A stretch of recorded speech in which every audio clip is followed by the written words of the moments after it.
What's up guys, Houndish here, and today we're jumping back in with the weekly reset preview for October 11th. And we're now heading into week 8 of season 18. One of the notable things this week being the last steps in the seasonal quest. So of course the season story could be interesting this week. And otherwise we've got all of our activity content to cover. The featured Nightfall and Weapon. We also get new weekly challenges, of course. Plus we'll get bonus rank points in Crucible. And then the Eververse store has some pretty juicy loot this week. There are a couple of standout items. And otherwise we'll cover the other key rewards and activities, and the major points for this week's reset. So, as always guys, I hope you enjoy the video and find it useful. But without further delay, let's get into it. And the first thing we should touch on today is that we are going to see the final steps in the season quest for Plunder. And these will take a similar form to what we normally see. So initially we'll visit the star chart in the Helm, and then we need to loot Expedition Buried Treasure and complete Expedition and Catch Crash activities, where we celebrate with our crewmates. Using an emote near a crewmate at the end of a successful activity encourages them to celebrate with you. So basically emote at the end of the activities, and then there's a classified step, which is probably another pirate hideout. And finally we need to visit the Ether Tank Holoprojector and the Spider. With these being the final few steps of the main season quest, of course it's possible we'll see something a little more significant in the story, but exactly what form that will take isn't clear yet, so I'll keep you posted through the course of the week. But we also get weekly challenges, and so we have Antiquarian 8 to return the 8th relic to Helm and defeat champions across the system, with champions defeated in Catch Crash and Expedition awarding bonus progress. And of course that challenge gives us Repute and Challenger XP. Then there is Sextant Navigation to collect map fragments and treasure coordinates throughout the season. Map fragments can be obtained by completing Catch Crash, and treasure coordinates can be acquired from ritual activities. That's another one that drops Repute and Challenger XP. But then we have Barrage to defeat champions and bosses in Catch Crash, and it lists requiring 12. Plus there's Pinnacle to reach power level 1580 in the season.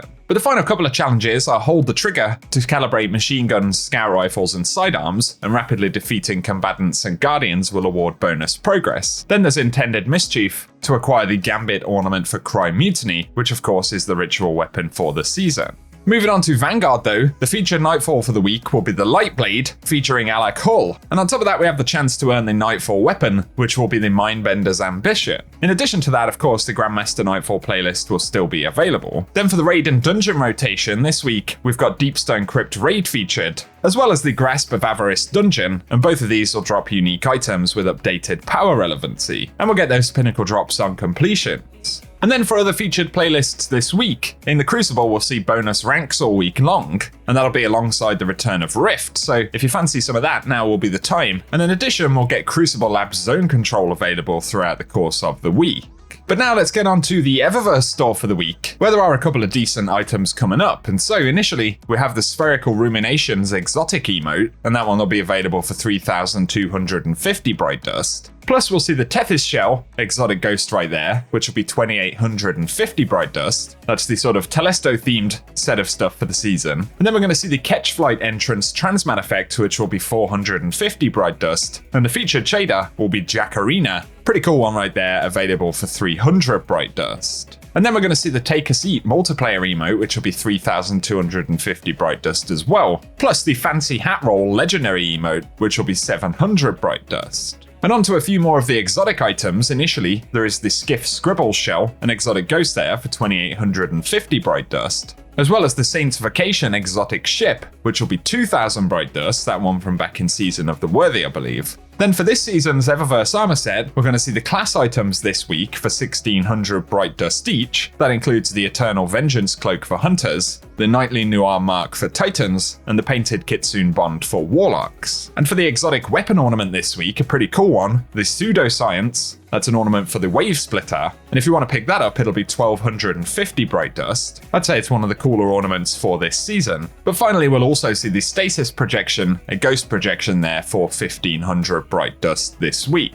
Onto the featured Lost Sectors for the week though. Initially for Tuesday's reset, we'll see K1 Logistics dropping exotic helmets. Then on Wednesday, October 12th, we'll get K1 Communion dropping exotic legs. October 13th, we'll see Skydock dropping exotic arms. Then for October 14th, we'll have Scavenger's Den dropping exotic chess pieces. October 15th will be the Quarry dropping exotic helmets. Then for October 16th, we'll get Excavation Site dropping exotic legs. And finally on October 17th, we'll have Concealed Void dropping exotic arms. For Days of Eternity this week, on top of the updated red border weapons for the season, we'll be on rotation 3 loot drops. And so also randomly dropping in the mix will be the Gensum Knight armor set and the Kairos Function armor sets from Year 1. Plus we'll see weapons from Season of the Worthy and Season of Arrivals. But the very final thing, if you're after the Ascendant challenge this week, it'll be found via the Bay of Drowned Wishes right next to the Dreaming City spawn, and that's the Agonarch Abyss challenge. So it's a pretty easy one to find this week, but we'll run some gameplay at the end of the video if you want to check it out anyway. Of course, in another week from now, we're going to get Festival of the Lost, so it's likely that we'll get some information about that event this week, probably in the TWAB, so as always, stay tuned for that. But otherwise, guys, that does it for the weekly reset, so I hope the video's been useful and helpful, and if it has, a rating down below really does help us out on the channel. If you want to be kept up to date with more Destiny content, then be sure to get subscribed. But otherwise, for today, I appreciate you tuning in, and I will catch you guys very soon.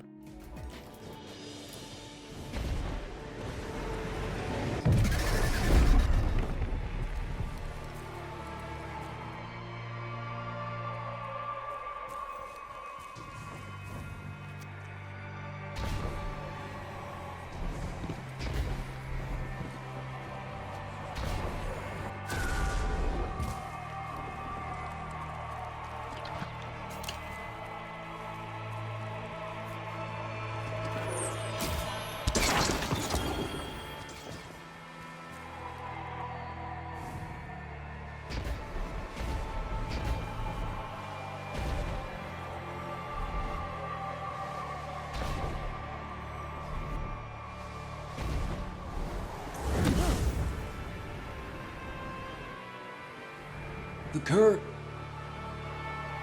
You're so deep into the well.